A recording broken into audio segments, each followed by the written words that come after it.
Why a lot of relationship and marriage is so hard. Is your relationship and marriage hard? Are you finding it difficult to cope? You're like, I'm tired of doing this. This relationship thing, make I rest. This marriage thing, I'm tired. Are you that person? This message is for you. My name is Okoro Blessing in Kiruka, and I'm popularly known as Blessing CEO, your number one relationship therapist in Africa.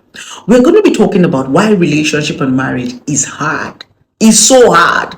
A lot of people are complaining. I'm tired. They've served me breakfast. They've served me a lot of stuff. I can't deal. I'm going to tell you the reason why you're finding it difficult to cope with somebody else. Number one, many of you do not pay attention. Yes, you don't pay attention. Attention is when you are attentive, when you want to know what the problem is, when you want to give it your all. When you want to know what the problem is, it simply means you want to hear people's complaint and you want to give a solution. Some of you are not attentive. Some of you just want to complain. Some of you are just looking for perfection. Some of you are built up with expectation. And when you are built up with expectations, you do not pay attention. Because when you're a kind of person that is built up with expectation, you don't pay attention. You just be waiting for projection. You're just waiting to tell people what to do, how to do it, how you expect them to be, and where you expect them to go. You're not paying attention to understand where they are coming from, where they are going to. You don't understand people, because before you understand people, you first of all need to pay attention. So attention is what bets understanding, because understanding is what also bets attention. You don't pay attention. Many of you are married to strangers. You don't even know who you're married to. You don't even know who the person is. So that's why it's hard. It's because the person is a stranger to you. You claim you're in love with a man or you're in love with a woman, yet you don't know them. That's the reason why it's so hard. It's always looking as if for you to please them is difficult. Anything you do, they're always ungrateful. They're never grateful to you. They're always wicked. It's because you don't pay attention. Now, when you begin to pay attention to people, it's like a book. You begin to study them. You begin to understand their user manual. Every human being have a user manual. It's like buying a car, buying a blender, or buying all your electrical appliances. Even a phone, it has a user manual. Your iPhone 8 is not the same thing as your iPhone 12. The buttons are different. So you have to go through the user manual to know where the buttons are. So you have to learn to pay attention if you want to enjoy relationship and marriage. When you pay attention, it enables you study people, know them. You will now know what to avoid. You will now know when to talk to them. You will now know how they see life. You will now know how to make them unlearn and relearn. You will now know what to teach them. Because some of you don't even know where to tackle your spouses from, because you don't pay attention. And that's the reason why every conversation, pay attention to conversations, because it's from conversations that you get to know people. Number two, a lot of you don't want to learn, you just want to know. Some of you know so much that you're not using. When you learn, it simply means you want to understand. When you learn, it simply means you want to improve, you want to implement. When you know, it simply means you just want to be inquisitive, because you know so much you cannot use. A lot of this information I'm even giving you on this video is what you know. But because you have not settled down to learn it, you don't know how to use it. When you gather informations without learning how to use it, become useless to you. You'll be that person that know everything but don't know how to do anything. So the point is, a lot of you want too much. You want to know too much. You're too inquisitive about the things that does not improve your life. You just want to know, no. You fill your brains, your mind, your bodies with baseless informations that you don't need. Those baseless informations that you feel yourself to begins to twat you, begin to make you insecure, begin to make you have trust issues, because you have gathered things that you don't even need in your life. It's like dirt. When you put too many things in your life, you become confused. You must learn to know what to drop. You must learn what is useful to you and what to discard. Some of you have so much information, so much garbage that you're not using.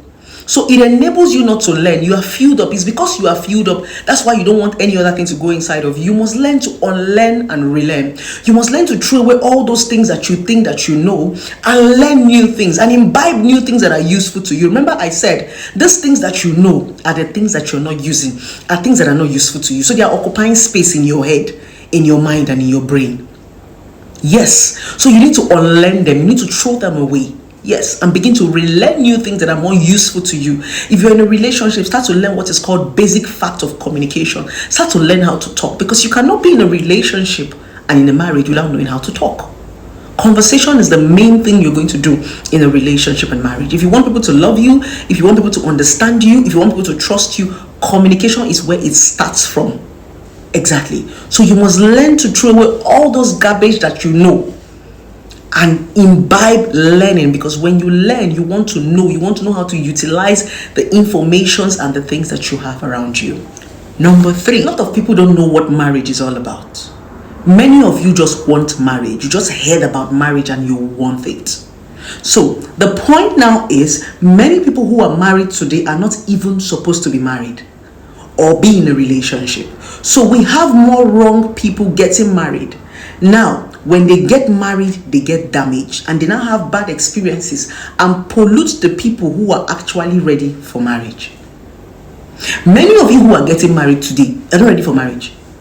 You don't know what marriage is about. You don't have a future, you don't have a dream, you don't have a destiny, you don't have an identity. You don't even know who you are. You just heard that, you're married, no. One man came and said, oh, I want to propose to you. You're like, I don't ready you. Then when you jump into this marriage damages you. Or when you jump into this relationship you're not supposed to be in, it damages you and you come out with a different perception and begin to pollute the actual people who are ready for marriage. You hear a lot of people say, oh, marriage is this, relationship is this. No, they are your choices. You start to, when you come on the places like the internet right now, you begin to hear a lot of damaging marriage story that make a lot of young people actually scared. You don't need to be scared. That's their story. A lot of them did not even know what they wanted before they went into the marriage. That's the reason why they have such stories. I am one woman who got married very early. I got married at the age of 18. At 18 years, what did you think I was going to do in marriage? I was married 13 years ago. When I got into the marriage, I didn't even know what I was doing there. I started dating at 15. At 15 years, what am I doing with relationship?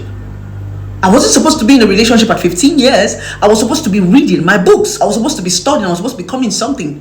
From 15 years, I started dating. 18 years, I was married. I wasn't supposed to be married. That's the reason why I have all the bad experiences that I have. It's because I wasn't ready. It's because I wasn't prepared. It was because I didn't have an identity. That's the reason why I have a story. I have all the stories I'm telling you that I've done. I'm not telling you the story for you to be scared of marriage. I'm actually telling you the story for you to be aware. So when you hear people's damaging story or abusive story, it's not supposed to scare you. It's supposed to prepare you for marriage. It's supposed to make you ready. It's supposed to make you go back to the drawing board and say, okay, I have heard the mistake that this person made. I don't want to repeat it. A lot of people married without identity. They don't even know their left to their right. They don't even know where they are going to. So when they got into the marriage, they didn't know who they were. They couldn't even look in the mirror. So number 3 is the fact a lot of you don't know anything about marriage. So you need to pay attention. Before you get married to that man, to that woman, ask yourself, who am I? What am I going to do here? What am I going to give here? What am I bringing to the table? This is forever. It's too long to mess yourself up. So you need to pay attention, guys. Number 4, identity.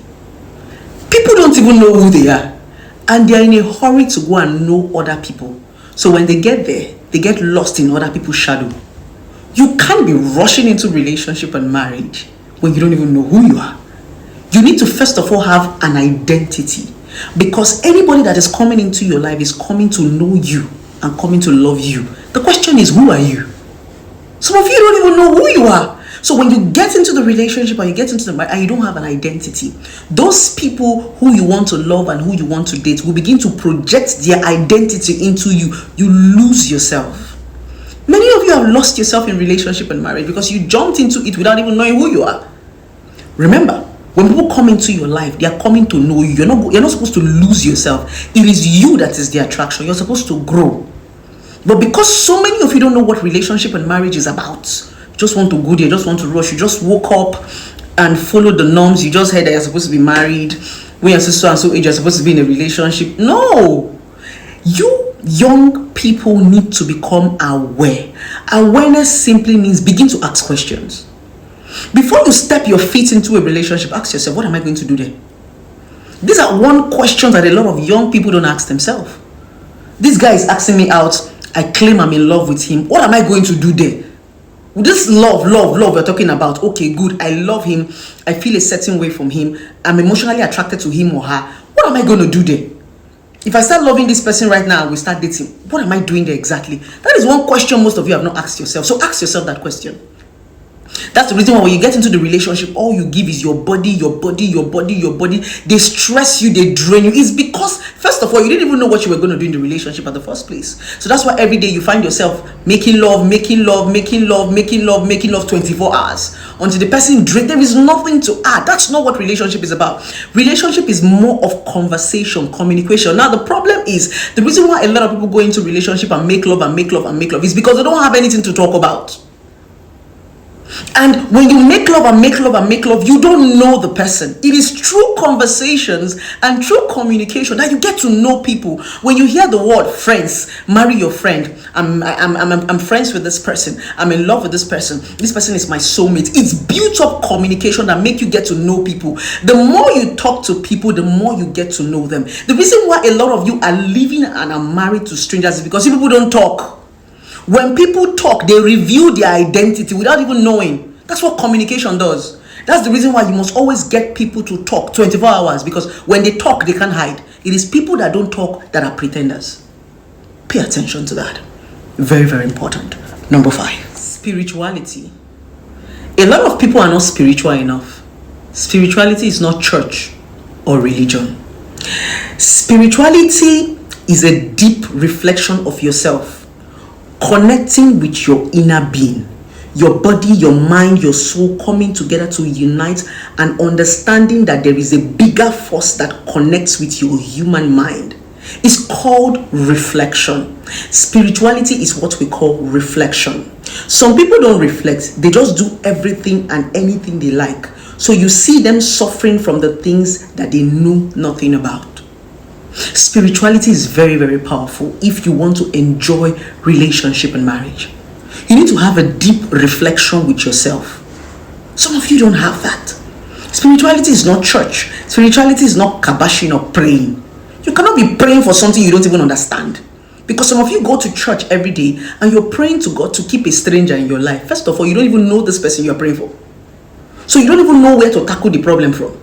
That's the reason why sometimes you look as if your prayers are never answered. It's because you don't know the problem. Some of you are praying to God to solve a problem that you don't know. First of all, before you want solution, you must identify the problem. Some of you have not identified problem, but you're praying for solution. That's the reason why every time you're kabashing, you're jumping, you're going from different prayer house to different prayer house. It's not because God does not answer or because God is not in churches. It's because, first of all, before you decide to want to pray, you must identify what the problem is. And for you to be able to identify a problem, you must have a deep reflection with yourself. That deep reflection is what is called telling yourself the truth. Deep reflection enables you to be sincere with yourself. A lot of you live in denial and you lie to yourself. So when you lie to yourself, you take that same lie to prayer. You'll be telling God, let my husband come home, but you know your husband is no more there. He doesn't love you anymore. You guys have not spoken for 6 months. Let my boyfriend come home, you know that he does not love you, that you are dating yourself. So God will even be telling you, my darling daughter, what are you praying for exactly? My darling son, what are you praying for exactly? You're praying for something that you know that you don't have. You know deep down inside that they don't love you. But you are living in denial. To the extent that you even take that lie to God. You know, this is how you will live in denial. You begin to believe your own lies. And you begin to pray about your own lies. And there is no way you can pray about lies and God will answer. It's like praying to God to give you another person's husband. It's like saying, God, I'm in love with the married man. Please give me the married man to marry me. That's lies. You're deceiving yourself. When you're praying to God, God will tell you, my daughter, please go and heal. So most of you need to have what is called spirituality with yourself. Sober reflection, deep reflection with your inner mind when you tell yourself the honest truth. Because you know the truth.